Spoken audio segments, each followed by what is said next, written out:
Toy Palace is a solid start to the second season of Rugrats, and initially I thought I didn't remember this one, but then there's a bit with this giant gorilla or ape toy that really came flooding back to me. So I do remember bits of this episode, but based on the title alone, I knew that this was going to be tremendous fun and hopefully very well animated, and it definitely was.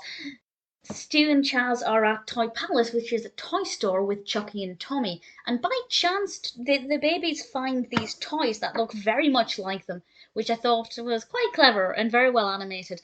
And they trick their parents into thinking those toys are them so that they can stay at the toy store when it's closed.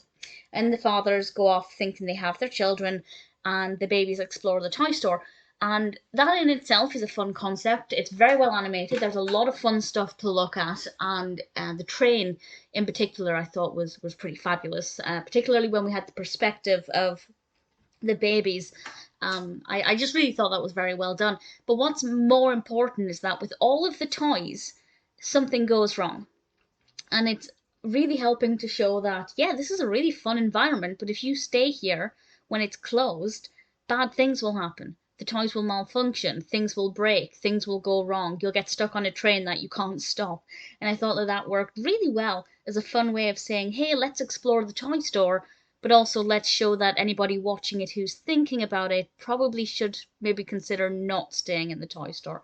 So it was cleverly done in a way that I thought worked very well. The narrative flowed well. It did take the fathers quite a long time, to the point where it's a little unbelievable. For example, they're in the car seats, and Chuckie would have had to have been taken out of the car seat when Chaz left, and Stu would have had to have taken Tommy out of the car seat to put him in the stroller.